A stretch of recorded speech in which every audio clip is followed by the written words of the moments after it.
இரவு அதாவது மாலை வேளையில் அல்லது இரவு உணவு உண்ட பிறகு எடுத்துக்கிறீங்கன்னா வெத்தலை அதிகமாக இருக்கணும், சுண்ணாம்பும் பாக்கும் ரொம்ப கம்மி பண்ணணும்.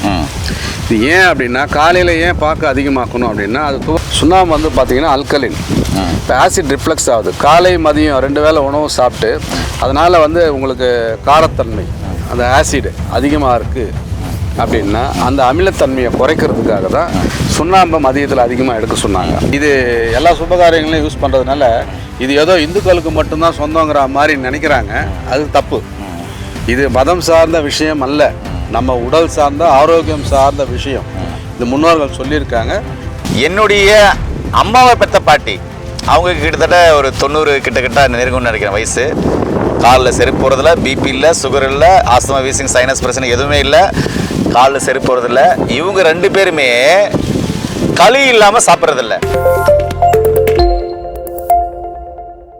இயற்கையை மருந்து சேனலுடைய மேலும் பல பதிவுகளை தெரிந்து கொள்ள இந்த சேனலை சப்ஸ்கிரைப் செய்யவும், பெல் பட்டனை அழுத்தவும். மேலும் மருத்துவரின் ஆலோசனை பெற இந்த வீடியோவில் உள்ள எண்ணிற்கு தொடர்பு கொள்ளவும். இயற்கை மருந்து நேயர்களுக்கு வணக்கம். நம்முடைய அருகில் பாரம்பரிய சித்த வைத்திய மதிப்புக்குரிய வெங்கடேஷ் இருக்காரு. தாம்பலம் தரித்தல் இன்னைக்கு நிறைய பேர் மறந்துருக்காங்க. அப்படின்னா என்ன அப்படின்றத முழுமையாக இந்த வீடியோவில் பார்க்கலாம் வாங்க.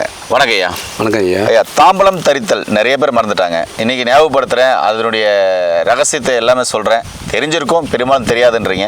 என்ன அது என் கையில் வெத்தலை கொடுத்துருக்கீங்க, சொல்லுங்க ஐயா. முதல்ல இதோட பெயர் காரணம் சொல்லிடுறாங்க ஐயா. இது பேர் பார்த்தீங்கன்னா நிறைய பேர் தவறாக உச்சரிக்கிறாங்க. அதாவது வெற்றி இலைன்னு கூட சொல்லுவாங்க. அப்படி கிடையாது, வெற்றி இலை. இது வெற்றி. என்ன வெற்றி அப்படின்னா உடல் ஆரோக்கியத்தை மீட்டு கொடுத்து நம்மளை வாழ்க்கையில் வெற்றி கொள்ள செய்யும்.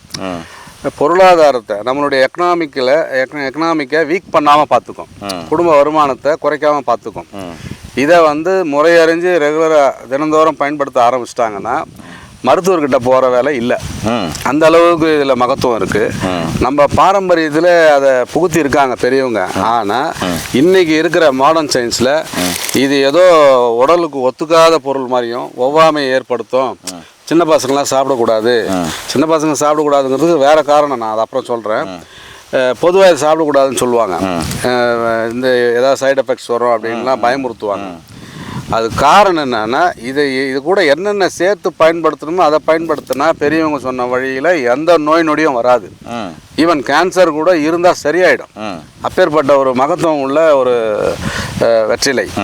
இந்த வெற்றிலையில் வந்து இருக்கிற என்சைம்ஸ் வந்து கல்கட்டாவில் ஒரு யூனிவர்சிட்டியில் பேட்டன்ட் எடுத்திருக்காங்க கேன்சருக்கு. அப்போ மாடர்ன் சயின்ஸில் நிறைய ப்ரூவ் பண்ணிக்கிட்டு வர்றாங்க. அதனால் இது எப்படி எடுத்துக்கணுங்கிற முறை தெரிஞ்சால் இதை ரெகுலராக பயன்படுத்தலாம். இது யாரும் பயப்பட வேண்டிய அவசியம் இல்லை. குழந்தைங்களுக்கு கண்டிப்பாக கொடுக்கணும். ஆனால் அவங்களுக்கு எப்படி பயன்படும் சொல்லி கொடுத்துட்டோம்னா சைடு எஃபெக்ட்ஸ்லாம் கிடையாது.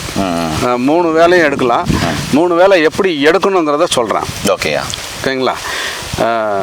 காலையில் இதை முதல்ல வந்து ஒரு இலை எடுத்து அந்த நரம்பை நீக்கணும். நரம்பை நீக்கிட்டு அந்த காம்பை எடுத்துட்டு கீழே அந்த நுனி இருக்குது பாருங்கள், இந்த நுனியையும் கிள்ளணும். இது நஞ்சு.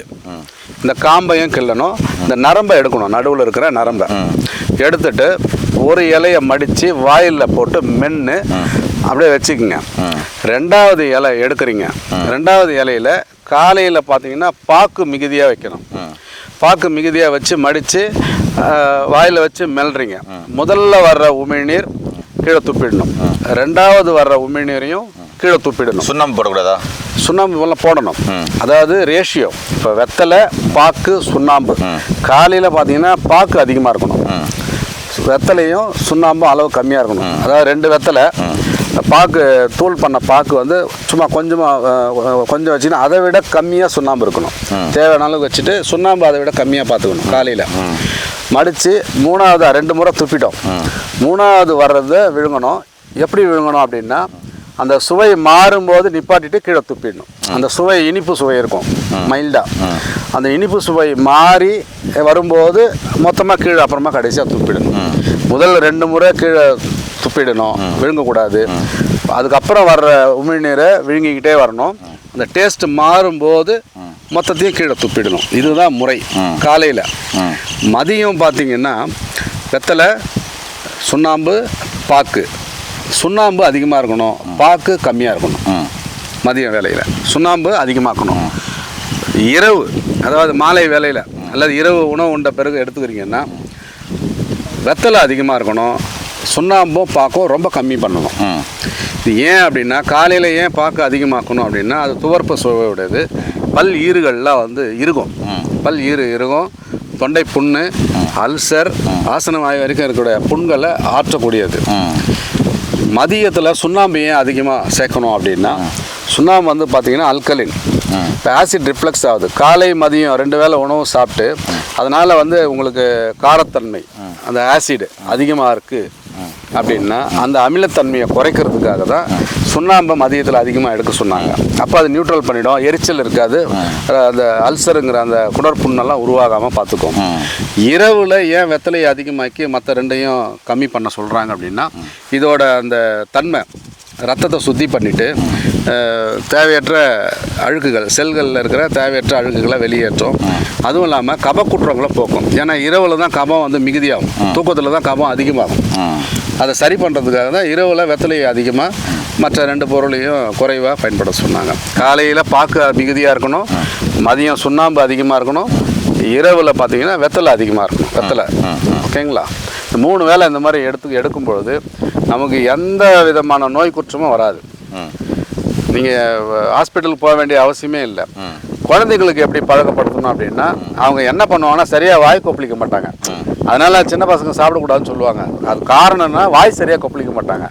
அதை பழக்கப்படுத்துங்க, வாய் கொப்பளிச்சு கீழே துப்ப சொல்லுங்கள். இல்லை ஆக்சுவலாக இது வெத்தலை பாக்கு போட்டால் பல்லெல்லாம் ரெட் கலர் ஆயிடுது, நாக்கெல்லாம் ரெட் கலர் ஆயிடுது அப்படின்றாங்களே, அது கூட ஒரு காரணம். அது சிவப்பு இல்லை, அது காவி.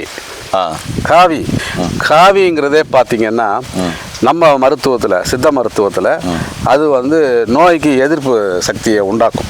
இந்த காவி வர்ணம் வந்து நோய்க்கு எதிர்ப்பு. அதனால தான் பார்த்தீங்கன்னா வீடுகளில் கோயிலெல்லாம் அப்போல்லாம் சாணம் மொழிகி அந்த காவி அடிப்போம் ஓரத்தில். அது வந்து நேர்மறை எண்ணங்களை தூண்டும், நம்ம உடலுக்கு தேவையான நேர்மறை சக்திகளை வலிச்சியும் உள்ளுக்கு கொடுக்கும். அதனால் அது ஒன்றும் குற்றம் இல்லை.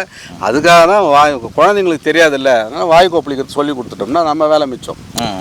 பெரியவங்க கூட கடைசியாக துப்பிடுறோம் அப்படின்னா வாய் நல்லா அலம்பணும், ஈறுகளெல்லாம் போய் மாட்டிக்கும் அந்த இலை. நல்லா அலம்பிட்டா ஒரு குற்றமும் இல்லை. காவி வர்ணம் நல்லது.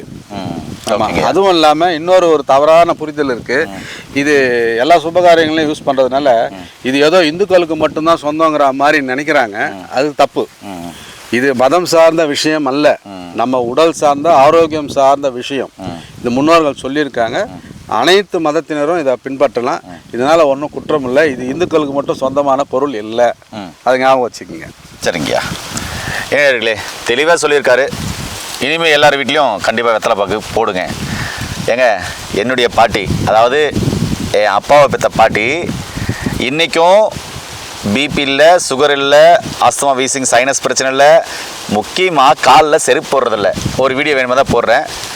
என்னுடைய அம்மாவை பெற்ற பாட்டி, அவங்க கிட்டத்தட்ட ஒரு 90 கிட்டத்தட்ட நெருங்கும்னு நினைக்கிறேன் வயசு. காலில் செருப்பு போடுறதில்ல, பிபி இல்லை, சுகர் இல்லை, ஆஸ்துமா, வீசிங், சைனஸ் பிரச்சனை எதுவுமே இல்லை, காலில் செருப்பு போடுறதில்ல. இவங்க 2 பேருமே களி இல்லாமல் சாப்பிட்றதில்ல. என்னுடைய அப்பாவை பெற்ற பாட்டி வெத்தலை வரம் பண்ணுறாங்க. ஆனால் அவங்க பார்த்தீங்கன்னாக்கா அந்த தோப்பன்னு சொல்லுவாங்க, தோப்பனாக்க சுருக்கு பை, அதில் எப்பவுமே வெத்தலை பாக்கு, சுண்ணாம்பு, அந்த பல்லு குத்துற அந்த இடிக்கி மாதிரி வச்சுருப்பாங்க, இரும்பில் வெங்கலத்தில் நினைக்கிறேன். இது அது ஒரு கலராக இருக்கும், அதுவும் வச்சுருப்பாங்க.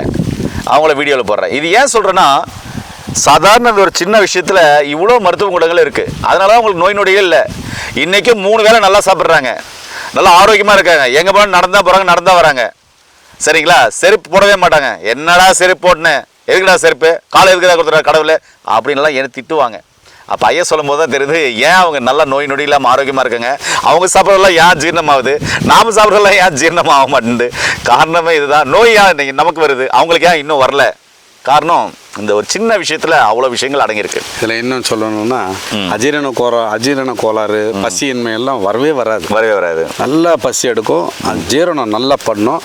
இன்னொரு விஷயம், எங்கள் அப்பாவை பெற்ற பாட்டி 120 வயசு, கடைசியில் சாகர அன்னைக்கு கூட தன்னை சுற்றி தொடர்பு எடுத்து பெருக்கிறாங்க.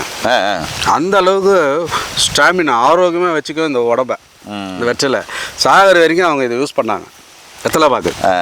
என்னுடைய பாட்டியுடைய வாய் பார்த்தீங்கன்னாக்கா எப்பவுமே ஐயா சொன்ன மாதிரி நான் ரெட் கலர்னு பிடிச்சிங்கன்னா காவி கலர் தான் இருக்கும், நாக்கு பல்லெல்லாம். ஆனால் அவங்க ரொம்ப ஆரோக்கியமாக தான் இருக்காங்க. நாம் அடுத்தவங்க பார்த்து எதாவது நினச்சிருவாங்களோ, என்ன வாயெல்லாம் இப்படி இருக்குது அப்படின்னு நினச்சிருவாங்களோன்னு நம்ம நினச்சோம்னா நம்முடைய ஹெல்த்தை நம்ம கெடுத்துக்குவோம். அடுத்தவங்க என்ன நினச்சாலும் சரி, நம்முடைய ஹெல்த்து முக்கியம் நம்ம நினச்சோம்னா நாம் நல்லா இருப்போம். அடுத்தவங்க பார்த்தீங்கன்னாக்கா நோயால் கஷ்டப்படுவாங்க. முடிவு உங்கள் கையில் தான் இருக்குது. நீங்களே முடிவு பண்ணிக்கோங்க. மீண்டும் இன்னொரு அருமையான பதிவு சந்திக்கலாம். நன்றி, வணக்கம். வணக்கம் ஐயா. வணக்கம் ஐயா.